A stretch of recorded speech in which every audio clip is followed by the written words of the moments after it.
Okay. All right. Sounds good to me. Let's do it. All right, everyone. Well, welcome to our webinar today. So today we're going to be focusing on wealth builders growing and keeping tax efficient returns in a new era. So just for today's agenda, first thing we're going to do just makes a couple announcements within the firm. I'll walk you through who our team is as well. We'll then touch on modern assets and taxability. So basically just considerations around cash flow, cryptocurrency, which obviously has gotten pretty big in the last couple of years, real estate, and investments.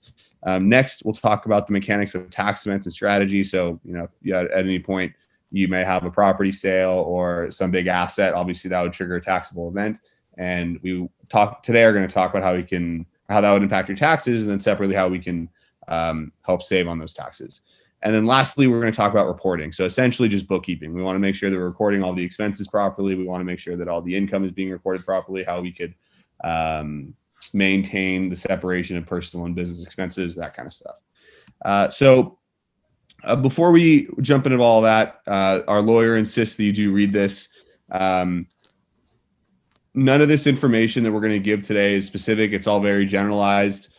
So there's always going to be exceptions to things that we say. Every tax situation is very nuanced. So please do not take what we're doing today and just implement it. If you have questions around it, obviously that's what we're here for. Contact us and we can give you a much more specific idea of what would work for you. But for the purposes of today's call, it does not give personalized legal tax investment or any advice in general. Okay, so for our announcements and team. So for any of our on-ramp and retainer clients, you guys know who you are. We'll be holding our Q2 review meetings after the July 4th break. So make sure to schedule your Q2 meetings with our team. If you don't have a link to do so, you can shoot me an email or shoot your advisor an email, and they'll give you their calendar link, and then you can book the time. We want to do this as soon as possible because we're going to create projections for you, and also going to do a review of your books just to make sure that everything's in order, and we can obviously do some planning before it's too late.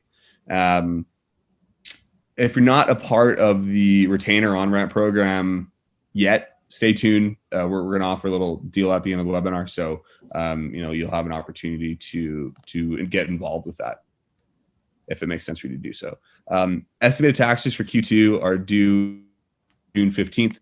Check your tax return for the estimated tax payment schedule. So if we did your taxes, we include a little schedule there. It'll say the date and then also how much you need to pay. You can do that online on the IRS website. PPP forgiveness. You have until 10 months after the last day of the covered period before having to make any loan payments. So this isn't something you have to do with us. You apply through your lending institution. Good news is that any loans under $150,000 automatically qualify for full forgiveness. And then just deadlines internally within our firm. Our tax and compliance team is shutting down June 15th, and we'll start back up on June 28th. This basically just means we're not going to be filing any tax returns in that time period. So we'll still probably be doing some work on your returns. We might still be doing meetings with you, again, part of the retainer clients, but any sort of tax filings will be put on pause for that 2-week period. Yeah, and Sean, I'll just jump in really quick to just kind of sprinkle some details on this. For those on the estimated payment question, number one question is, I haven't filed my taxes. What do I do? First, relax. And two, know that there's a safe harbor that as long as you pay 90% of the tax that you owed last year, you're covered. So oftentimes if that's taken care of via W-2, what that means is that you're largely taken care of. Now, if you had a huge tax spike, that's where you want to talk to, reach out to Sean. He'll put you in with the right advisor to run an estimation. Now, don't freak out, because as long as you can get caught up with estimated payments by the end of the year. So let's say that you did have to make estimated payments of $25,000 a quarter, just throwing some big numbers out there. You can still get caught up before the year end and avoid a penalty. But just know that if you do have the vouchers, those are included in your tax return when you work with us. If there is a voucher for Q2, that's going to be due on the 15th. And then just lastly, if you are currently in the tax return process, just something to note, we will get you filed by Friday if we're there. If not, reach out again. I mean, we can kind of speed things along, but if it's in a place where, it's kind of middle of the prep, you might want to talk to your tax manager about what the timing might be, because we are going to be shutting down for half the month here.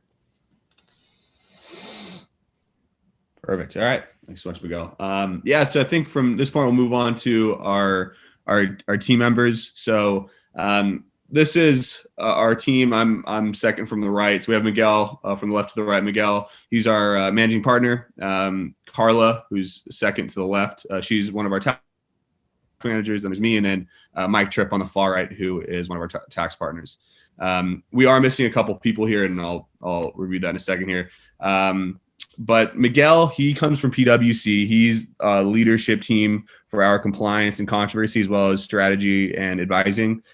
He spends a lot of his time now on the commercial real estate side, as well as some thought leadership within the firm. So he's the one that kind of comes up with a lot of the ideas for our blog posts and keeps the value flowing on that end. He also chairs our leadership team, which is basically we're part of a group of different CEOs from different companies, and they kind of powwow and bounce ideas off each other. So we're constantly trying to stay on, the edge of new development and in the industry. Carla, our tax manager, she's also a leader in our compliance and controversy line of service. She's located in the Pacific Southwest region, and she co-leads the Central Mountain region with Miguel. And then she also does cover the South Coastal region, where we actually are currently hiring. So if anyone knows anyone that might be interested as being a part of the tax team, reach out to me. We could be happy to have that conversation. Mike is our leader and the strategy advisor in the Northeast region. And he is a national partner. So he works with our clients all over the country. Then we have a couple people that are missing from the list. One of our bookkeeper, Tina, I'm sure a lot of you guys have had calls with her. She sits in our extended South Coastal region in Barbados, and then she has a lot of time in Miami. But again, she works nationally as well, so she works with our bookkeeping clients throughout the country. Also missing is our executive committee that seats with advisors across legal, wealth management, fund, and family offices within commercial real estate. So similar to what I kind of mentioned earlier, we're always just trying to keep up to date with everything. So we have that team as well. So the different lines of services that we offer, most of our clients find themselves in the compliance category. We call that defense. We want our clients in our strategy advisory side, but the challenge is you need to be part of our, you need to be on-ramp, which is part of our on-ramp and retainer program before the strategies become apparent. So basically what that kind of leads, when we're preparing just tax returns, it's kind of more of one of our retroactive services in the sense that, the year's closed out and we're just trying to shape it up as best we can. Where we prefer to have our clients is in the strategy side. So that's more of a proactive service in the sense that we're planning out the whole rest of the year, and it makes it a lot easier for us to help you guys, our clients, save as much money on taxes as possible. So that's kind of where this retainer and on-ramp program comes in. So on the compliance side, we have the tax returns, payments, tax audits.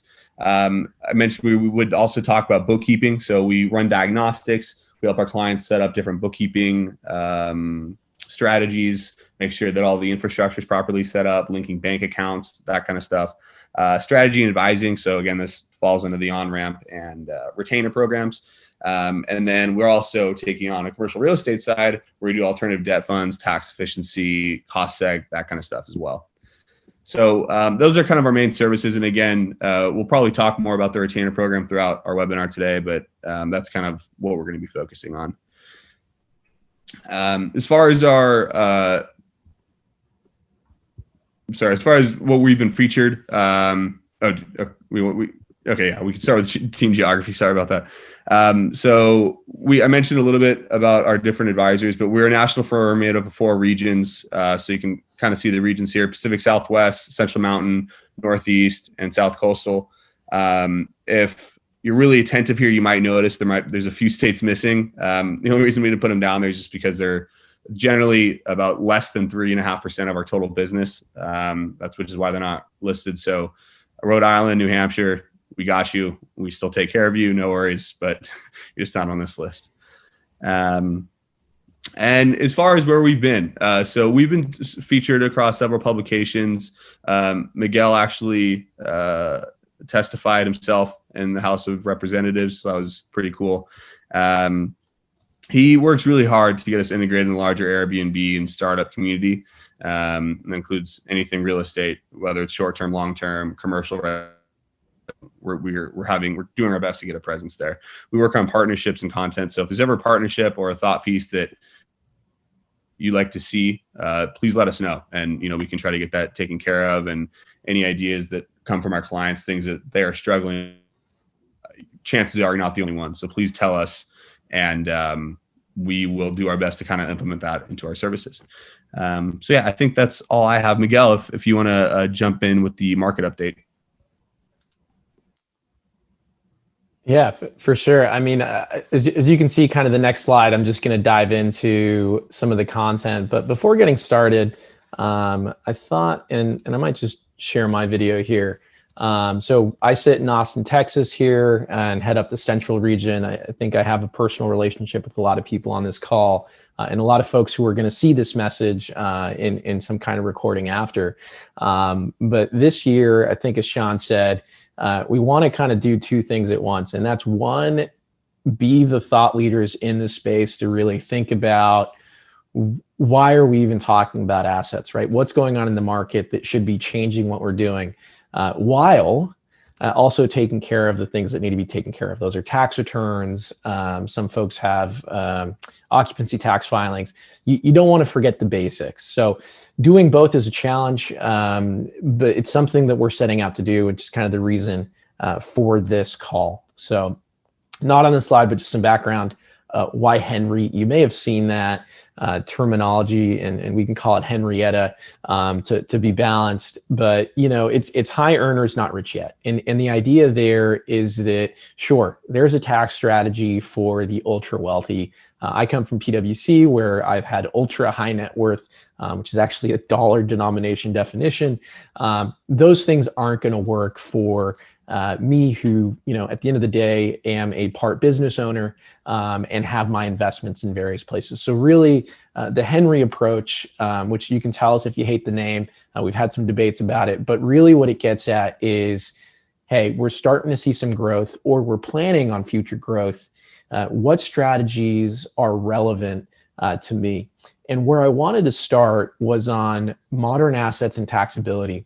And that's at kind of the second level of what I'll call wealth building, which level one is I want to start a business. How do I get started? Where do I go? How do I pay my taxes? And the truth is, we've been dealing with that for the past 5 years. And as you saw on the previous slide, we have been featured for that. So we were one of the first early voices talking about how the digital nomad has tax complexities that no one's talking about how real estate can be a tax strategy. It's not just a long-term rental. Now we're kind of moving into, okay, we've done that, what's next? And for most of our clients who've been with us for a few years, they are on a journey of we'll call it wealth building. And you can change that terminology if you think it's too capitalistic. You can call it, building the freedom that you want. But ultimately, it is being able to build the capital to have that freedom in our life. And I happen to be in the camp that thinks it's fun.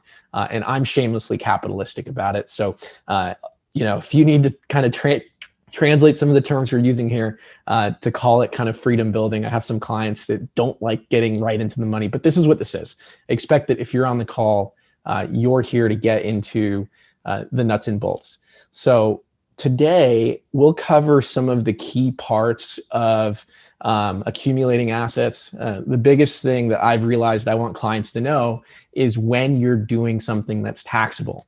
So Sean knows it. We have a client who sold a pretty expensive property, reached out about 30 days later and said, hey, I want to 1031 this. And for those that have done a 1031 exchange, it doesn't work like that. Yes, there's a 60-day limit, but the challenge with having a very educated, highly, high reading kind of client base, which I expect everyone on this call is sometimes you kind of read what's important and then move on. Those are some of the examples where we want to let you know, hey, no, it's not that simple. Here are the things to look out for. Here are the tripwires. If these things come up, if they happen in your daily life, try to get ahead of it. So I want to kind of summarize everything we're going to talk about here so that if you stop listening and you start watching CNN or Fox News or whatever it is you're watching on the side, or get distracted with text, that you know kind of what the main content is here, which is understanding at what point am I going to be taxable, at what point, and how do I look at different classes of assets. So the first thing I want to talk about is when we say the definition of an asset, what do I mean? Oftentimes, I think terminology suggests that means that you're buying a stock. Well, I happen to think of business as an asset, and I encourage you to think about that the same way. That is, whether you're building a consulting practice, a tax practice, an Airbnb, what you're really doing is you're creating an asset that streams cash flow. We're not going to get into modeling here, but I just want conceptually that to be locked in, which is you are creating something. Yes, it takes work. Yes, it takes pulling levers and showing up. There is a conversation separately about how much work that business needs, how many levers you need to pull, how often you need to show up. For those that love real estate, I think the dream is that it's completely passive. For those clients, I'll tell you, I do know people and have clients that have 100+ doors. Yes, they are able to vacation on any random Tuesday, but no, it is not completely passive, as some of you guys know. So when I say the definition of an asset, I'm talking about something you can build that has value in the future, whether it represents something that can be sold at a later point, or whether it just means that its only value is a stream of cash flow, which a service business is, right? They don't have tons of value when you try to sell them, but they have tons of value if you keep pulling the levers. That's what I'm talking about here. We'll talk about passive versus active. I think it's a foundational point that clients do need to understand better, even my very smart clients, because it does have a different tax attribute. Next point. The fourth point here is risk considerations. Now, that's not something that I'm necessarily here to tell you about, but I am here to tell you that you need to assess how much risk you're willing to take. There is no world where you get something for nothing. I think everyone knows that.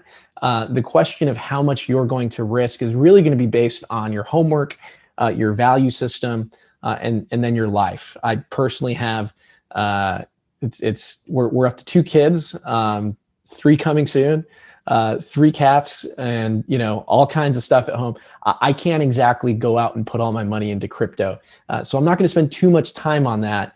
But I do want us to be kind of aware that that's the backdrop of what we're talking about. And then triggering events. At what point do we have to create a tax reserve? I want that word to enter the vernacular of everyday investors. It certainly exists in the vernacular of VPs of tax, but it doesn't often enough get reflected in the everyday investors. So, what I mean by that is there's going to be a time where you cash out, make a lot of money, and not spend all of it or not allocate all of it, right? So I'm not going to give any, sorry, I got lost on this page here. I'm not going to give too much by way of that, but I am going to talk about that. Sorry, I completely lost my place. Here we go. Triggering events and reserves. That's what I wanted to say. So you will come to a point where you're going to have to put some away, and so that clients don't get too upset about that concept, I usually say, why don't we put it in some kind of an asset class where it's for sure going to grow a little bit? That could be a high yield savings account. High yield today is like 1%, right? Or you can put it in some kind of risk adjusted fund. Again, we'll get into that, where you're essentially putting money away. You're going to have to give it to Uncle Sam in 6 months, but why don't you collect interest on it in the meantime? So let's talk now about some of these assets. And as marketed, I will say that we are going to talk about the types of assets. I will say that if you saw kind of the master outline, that is going to be part of a 3-part series. So this one, we will talk about modern assets. We will get into specific mechanics in greater detail at a later point. So keep an eye out. This is just one of 3. So let's talk a little bit about this. I think a lot of people know about crypto. I'll talk a little bit about how the IRS sees it and why I think that's ridiculous. We've got active businesses. These are going to be the businesses that you are really pulling a lot of levers every day on. And then asset-based businesses. So when I talk about asset-based businesses, for those on this call, you know what I mean. You've got an asset, be it a property, or for those on Turo, you have vehicles, and there's taxability in those, and that you're able to depreciate them while collecting cash flows for renting them out, essentially. I want to I want to touch a little bit about online businesses, because we have some clients that do it very well. We're certainly in that space. But when you're thinking about kind of where you build your wealth, oftentimes when I talk to some of our younger clients, and we have clients as young as early 20s who are out there closing properties and doing deals, and one of the things that I highly encourage is creating some kind of an online presence, because an online asset is something that will give for an indefinite amount of time, depending on how much you work on it.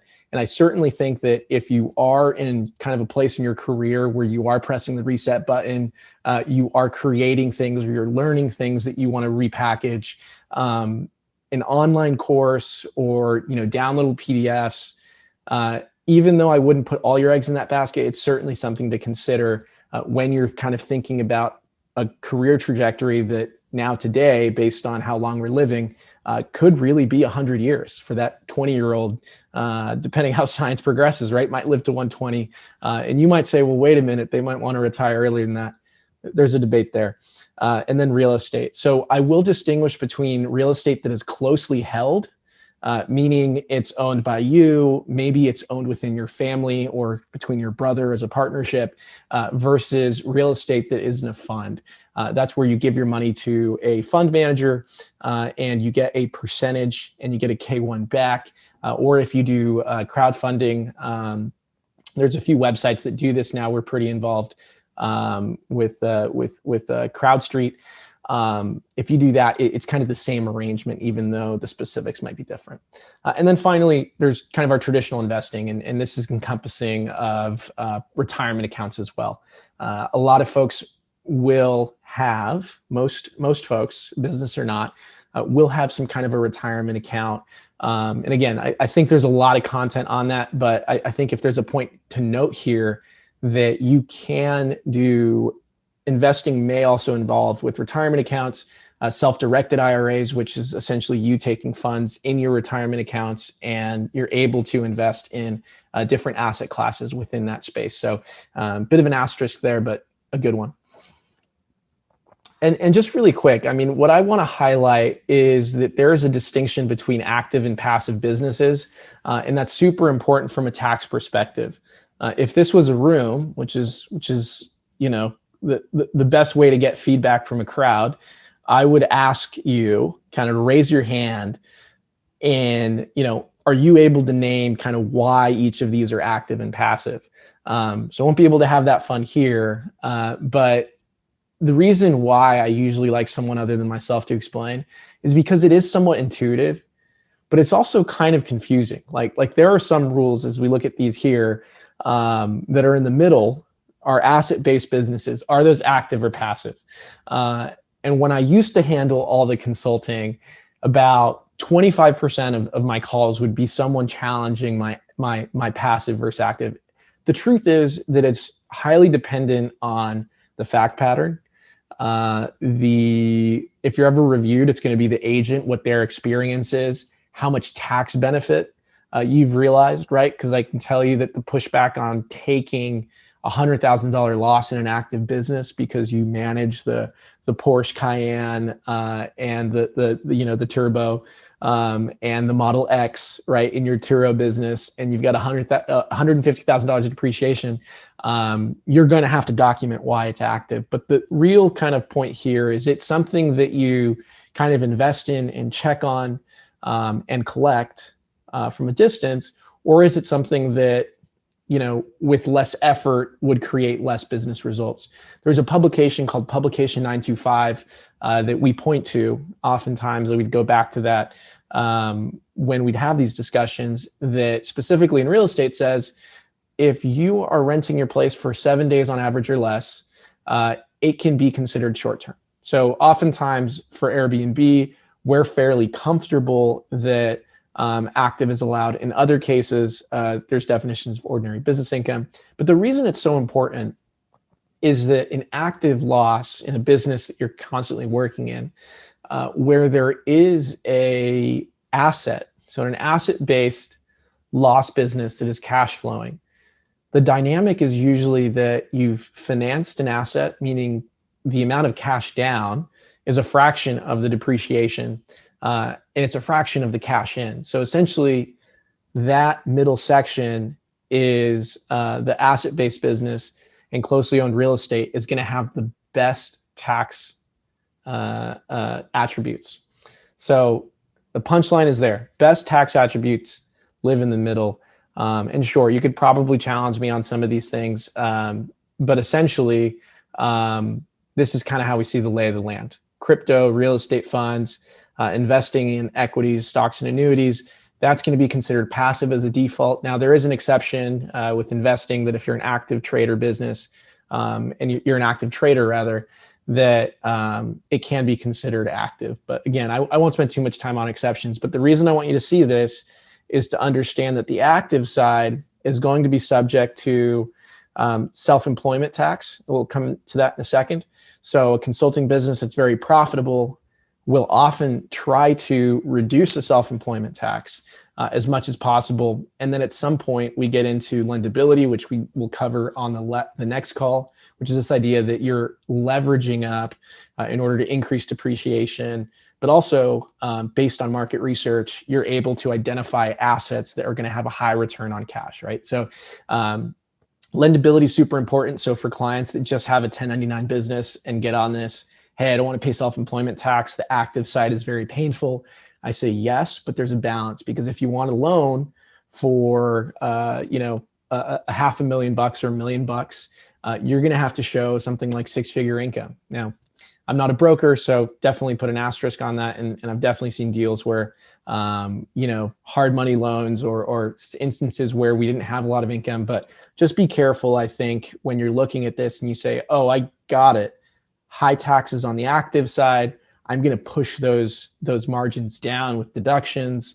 There's usually other ways to do it. And one of the key ways that we will attack that active side is that once it hits a certain level, we will move into an S Corp. So there's tax strategies on both sides. Now on the passive side, we do like the passive side if it's growing and if it's losing. But just remember that passive losses can only offset passive income. So if you have a huge capital loss, you may have seen it on a tax return, what's the most you can take? Again, this is kind of where I'm in that room and I want someone to have that right answer. But I bet you somebody has that right answer and it's $3,000. So even after you've kind of written off all your passive income, so your passive losses offset all your passive income. Let's say you've got a huge capital loss from a really bad deal. The remaining that you can carry over every year is $3,000. And that hasn't changed for years despite inflation. So it is not necessarily as attractive as an active loss. So key principle here we want to take away, passive loss is good to the extent you have passive income. I'm not going to prioritize it as much as an active loss. But again, in the backdrop of all of that, you've got to maintain some level of income. So if you have a W-2, typically, our high W-2 earners are looking for high active losses. That's okay because you're still in a threshold where you're lendable. If you just have, I was looking at a return yesterday where we've got all W-2 earnings offset, $100,000 of W-2 earnings offset by $100,000 Airbnb loss. And I'm looking at it, and number one, I'm like, where, IRS is going to ask where we got the money. Number two, the address is in a very posh area of, I'm going to change the city here to protect identities, but very posh area of Miami.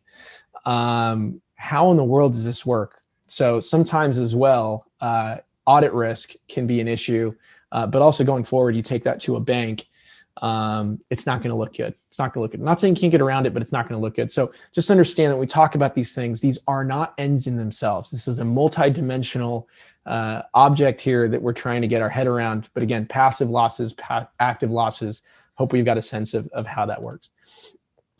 Let's get more into specifics. So on these next few ones, I want to talk about tax events. So, and we'll talk about each asset class in this case. One of the, I think is the most interesting. And you know, if you know me, you know I can talk about this for a very long time. So I will try to keep this short.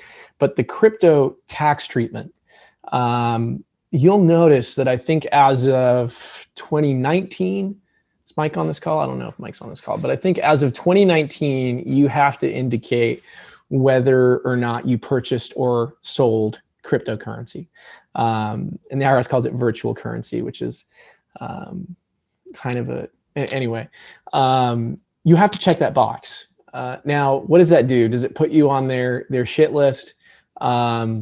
Maybe. We really don't know. But essentially what they're trying to do is they're trying to get, you know, the crypto cheaters, if you will, the crypto millionaires that aren't putting on their tax return to create a federal offense. So what I recommend is obviously do not commit a federal offense. Do not lie on your tax return. I'll say that again, do not lie on your tax return. Yes, be creative, but when you have a binary question on the tax return, says yes or no, did you do it? Check it yes. When is it taxed? So this is where controversy kind of, from my perspective, lies, which is it is treated as a capital asset. So you buy crypto in, let's say you bought it in 2011 for like 50 cents. And you know, you sell it at what it is today, which is like 35,000 bucks, right? Selling one coin is essentially going to create 34,999.50 of capital gain. I get why that's the case, right? Congress and the Treasury is looking to, you know, get their fair share of anybody who's made money. Why I think it is, I think intellectually incorrect, is because that is not how it works when you're converting currencies. So what that says is right now, this generation today is treating cryptocurrency like a wild stock, like a wild penny stock. No longer a penny stock, by the way, but at some point it was, right? And that's the perspective the IRS, the Treasury, and Congress has taken. And it makes things really confusing because for those of you that have bought throughout time, you have to track what you purchased at and what you're selling at. And you have to basically match up your first in to your first out. So if your first coin was 50 cents and you sell for 35, it doesn't matter that you kept on buying. That's why in this case, you can see here that we're saying that essentially purchasing is a taxable event as well as selling. Do I think this is going to change? Not in the short term. Congress is too busy with you know, spending 117% of GDP and essentially raising capital gains tax, which we're not going to talk about on this call, but I guarantee I'm writing something right now about that. Do I think if that's going to happen? That's off topic. You'll have to tune in later. Business income. So taxable events. So I think what's really important to understand is that with a business, you might know this already if you've done bookkeeping, but when you fund the business, that is not a taxable event. You're putting money into a bank account. It becomes a deduction once that money is spent from the business. So spending is obviously a taxable event, and so is revenue, obviously. Now, what about when you withdraw money from the business? That is a taxable event because that counts as an owner draw. Essentially, you're locking in profit. So, you know, for those LLC owners, they're like, I pay myself. that's not what's going to factor in at the end of the day. When you take capital out of a business, you're basically locking in the amount of money that you can spend. So you're essentially locking in profit. So again, something to be kind of aware of as you go through the year for those on-ramp clients that are going to do these tax projections. Just know that we are not looking at the money that you've put in. We are looking at the money that you've spent and also the money that you've drawn. That's going to impact your books. If you don't know what I'm talking about, you got to connect with Sean or Tina to make sure that you get a second pair of eyes on your P&L. But just understand that you have a little more control in a business as long as you're monitoring those expenses. Real estate funds. So again, if we're in the room, I'd say how many of us here have invested in a real estate fund and get a K1? I happen to know from reviewing all the tax return that it's quite a few of you. And what typically happens is you get distributions throughout the year. And I'm talking about very successful, very intelligent clients that know there's a tax bill, but have no idea until they get a draft K1. And that is completely normal. We work with a lot of funds that will really work to get an estimated K1 by the tax filing deadline. But for those of us that are in the K1 club, not a bad club to be in, by the way, for reasons I'll explain, you know that you're not really able to file your taxes until you get that final K1. So you're usually an extender. But typically distributions, yes, they indicate that they will be taxed at a certain point, but you really don't know until you get to that K1 level. And then investing. So for those that have non-retirement investment brokerage accounts, Robinhood Club, somewhere here, right? How's AMC doing today? Don't know. But for that club, you know that buying the capital asset is not yet taxable until you sell. And then what you really should know, and this is also true for options, which I wanted to talk about today because you get a lot of questions about that, is that it is a huge impact whether or not you hold it for 12 months or not. So again, out of the three things that I've said that I've told you not to forget, one of them is going to be make sure duration of holding the capital asset, things that are fall in that capital gains bucket, are held for a year for the time being, right? Capital gains rate is still the same for all of 2021 as far as we know. Other retirement withdrawals. So again, kind of on the number 10 issues of tax surprises is I took out $100,000 to finance a deal. Now I have to pay taxes on that as well. The answer is yes. There is a penalty and it is taxable. Now, COVID gave us the ability to take $100K out penalty free. That did not mean tax free. And I probably had this conversation with a few clients where, had to exercise my bedside manner and talk a few folks off the ledge, but just be something to be mindful of. And then I mentioned that horror story on the 1031 earlier. You will need to work with a qualified intermediary in order to execute a 1031, which means you need to have that relationship prior to the sale. You'll see that our firm is divided up into regions and territories. That's so that we can start accumulating references, because a lot of brokers and QIPs will only work within certain states. So part of that geographical mix is us making sure that we've got the Rolodex to be able to pass that on to clients. Because oftentimes, oftentimes you don't know where to go. You get the right advice and you say, okay, great, I've got to set up a qualified intermediary. Where the heck do I do that? But just know that what you will have to do if that ever comes up is you will have to make sure that you, number one, have an idea of where you're going to get the second property, ideally at the same time, and that you've got a qualified intermediary in the mix to execute the 1031. And for those that don't know, a 1031 is when you take a rental property, for example, and you sell it, and instead of getting taxed on the gain and the proceeds, you're rolling that cash into another deal. So you're basically, you are kicking the metaphorical tax can down the road, but you're doing it in a way that lets you step up into a bigger, better property without having to use any of that capital to pay taxes. So it is a better use of capital if you know that the cash flow is going to come in.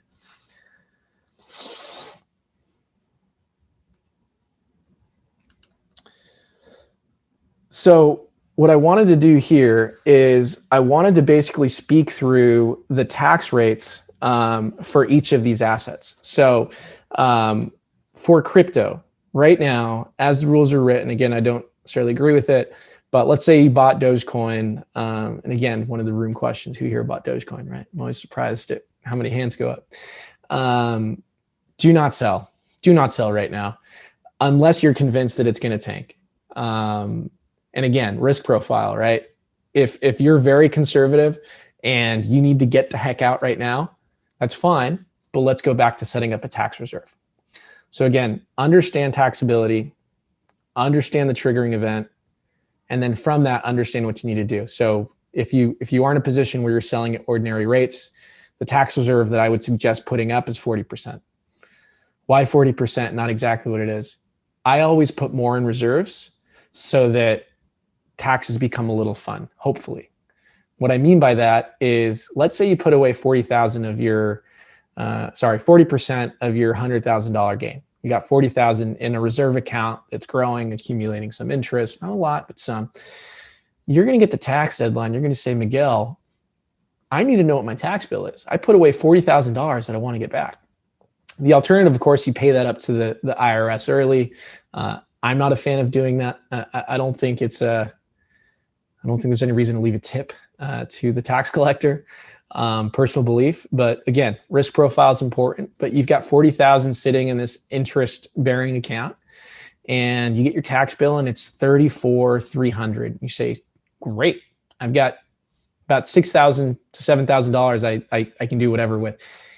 You have some incentive to kind of get to that answer and get some of that money back versus, gosh, I didn't put anything away. I've seen this. Haven't put anything away. I know this deadline's coming. Extension, sure, I'll take an extension. I just can't look at that bill right now. Tax reserves, I think, change the psychology a little bit for you to go back and get what you overpaid. Active businesses, so that's where the quarterly taxes come in. We think it's a good use of cash flow to, if you're not paying kind of a small quarterly IRS, if it's a big amount, then contributing it into a interest-bearing account, and then making sure you get that last payment in before the last deadline, which is January 15th of the following year. So it's never a deadline that I see on people's calendar, but January 15th of the following year is the last day to get an estimated payment in. So typically a good process, good allocation of funds is you're putting some away on a quarterly basis, and then boom, you're getting that cash in as an estimated payment before that actual deadline.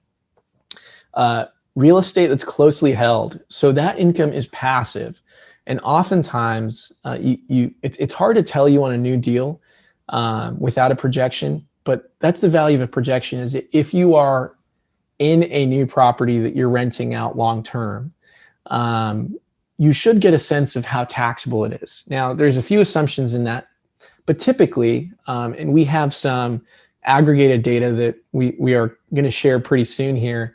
Typically, because of the asset price, like the asset price to income flow, you typically have a paper loss and positive cash flow. So typically, for folks that have several long-term rentals, there's typically not a huge tax bill for the reasons I described earlier. Real estate fund, the same is true. So usually with our folks that do kind of larger investments, it's so hard to kind of track where the tax bill is, oftentimes because you're deploying cash into a new fund. The contribution of that cash, as we said earlier, is not taxable. Just the K1 is. So essentially, you're shelling out a lot of cash. Typically, what happens, and I don't know if it's a surprise to anybody, but folks that are doing very well, that are so and so quote unquote rich, are not necessarily sitting happy with all their taxes. So oftentimes, what happens is in a big investment year, an investor will be, I'm going to use the word cash poor. Again, it's all relative, but take what you mean, where they say, hey, you know what? I don't have the $50,000 or $100,000 for taxes right now. What can I do? That's a situation where, to the extent possible, we want to have something in on the 90% rule. So again, going back to what we were talking earlier, I announced it up front just so you didn't forget. the estimated taxes have a safe harbor that if you pay 90% of what you owed last year, you're safe. So again, do you need to create a reserve when you're contributing all these funds? Usually the answer is no, until you get a big distribution. So I've got a client that invested in some tech company that went public last year, wink, wink, and they got a huge distribution because the company went public 2 years ago and the company's now profitable, got a huge distribution. That's where we come in with that reserve mentality and say, hey, you know what? You might want to put something away. But I'll tell you again, in the passive category of passive profits, we've talked about favoring losses. Here we're in a situation where I'm explaining that passive income is going to be the most favorable type of income depending on what that asset is, right? Return on asset is super important. So if you put $100,000 in to get $1,000 gain, that's not a huge return. But with passive, you can actually stream out what the gain might be. And based on that, reserve some for tax. And because of capital gains rules today, those are going to be the most favorable. Now, what if capital gains rules change?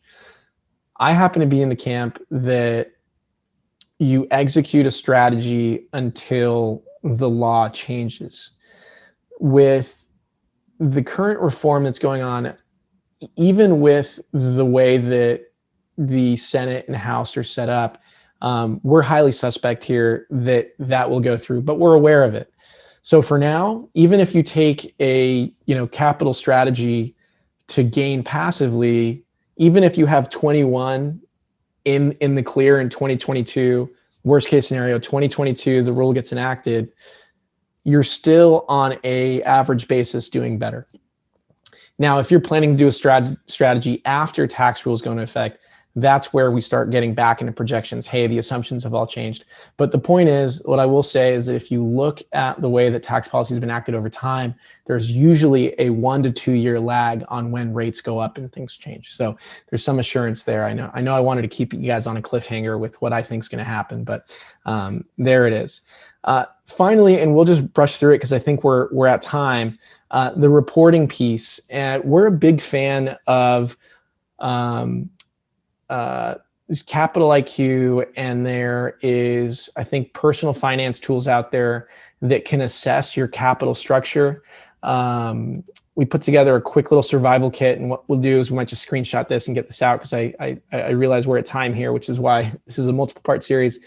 But just running through these, right? So know the assets tax profile anytime you invest.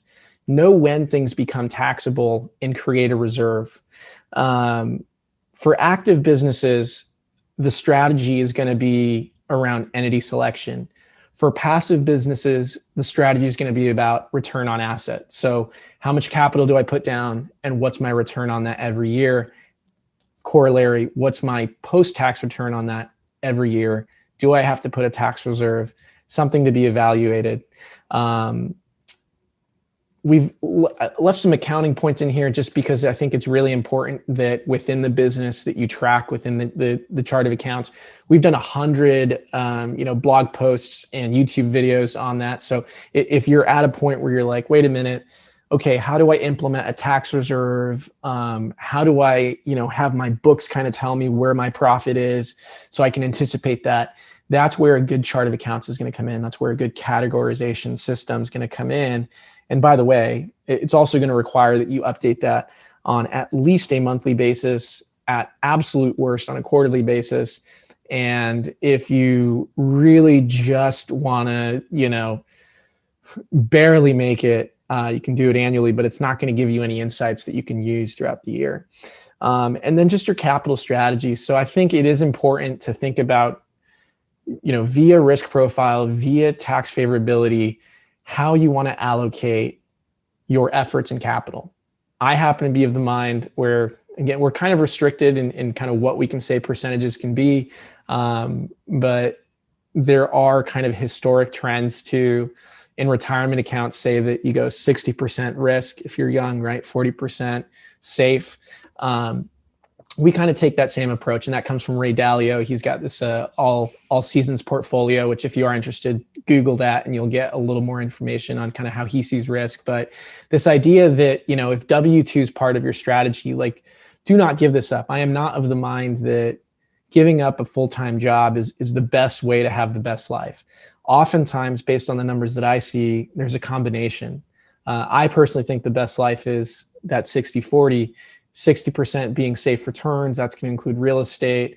I would say I would put passive real estate in that safe section. And active real estate, it is more risky, as a lot of folks found out during this past pandemic. We've had clients just give up their Airbnbs or sell. I don't think there's any huge horror story, because typically there was an asset involved. So there is some risk hedging, but I would say, what does that 60-40 mean to you? And then kind of the question there is crypto part of that 40%, right? I think today, just my opinion, you are having large institutional investors and the treasurers of major companies hedge their risk a little bit by putting some in there. So just something to consider. And with that, we'll do a better job of kind of getting through the tools a little more. So, good feedback for us, Sean. We should note that we do have a target calculator that we can share, which has kind of a capital allocation diagnostic tool in there. So you can kind of see, how much is my house worth? What's the equity in it? Do I have a net worth goal? Those are kind of conversations that you want to get to. And based on that discussion, kind of knowing where you are, right? Anytime you put something in GPS, you got to know where you're starting. So knowing where you are, how do you want to allocate capital amongst these asset classes, knowing taxability, knowing risk profile, and so on. So with that, I think I'm going to, so synopsis, I think I just gave it to you. I'll leave it up on the screen and hand it over to you, Sean, for kind of wrap up and questions. Awesome. Yeah. If anyone has some questions now, it'd be great to put them in the chat. I don't see anything as of yet, but if we can give you guys a couple minutes to type some stuff up. But in the meantime, yeah, this, like Miguel mentioned, this is a multiple part series, so we will be having some follow-up webinars in the future, and of course, we'll keep you guys updated with dates and times and links and all that stuff to make sure that you're registered and everything. Miguel, are we doing the deal for the retainer? Oh yeah, I'll let you in on the deal, but just as a kind of wrapping point, these are client only calls. So I know we've done these before, and I think some of these names we've seen before, but the intention is, and I think it'd be great. I see some folks on here that have my email. If you can maybe give me some ideas on how to make this interactive, or maybe having polls or kind of questions where we have maybe a client spotlight, those are things we're open to. So these are client only. We will have these just for our clients. There's a bit of a threshold on when you get invited. I think it's multiple years or a certain amount of work. But the point is, we want these to be we want these to be valuable, right? This isn't marketing. This isn't us, doing like a YouTube how-to. Like these are supposed to be calls where if you specifically want to know what a capital gains treatment would be on the sell of Dogecoin in December with current numbers, like I want to have that slide. So a little bit of an ask that if you are kind of thoughtful about what might make this better or more interactive or better for you clients, we want to know that. So with that, I think Sean has a final thank you slide and offer. I'll let him share that. So I'll just wrap us up, Sean, if you're good with that. So if you do want to connect with us, and this might be for folks that watch this later, I expect that you have a tax manager if it's a tax specific question. We did talk about our strategy and advisory leader, Mike. So if you're with Mike, you can ask him consulting questions. If you are a tax client and you want to get into consulting or advisory, reach out to Sean. Sean is our quarterback here at the firm, and our eyes and ears. And his inbox does fill up, but he will find you to the right place. as needed. So thanks again for your time. I know it's a busy time of the year. So with that, I'll let everyone enjoy the rest of their Wednesday here.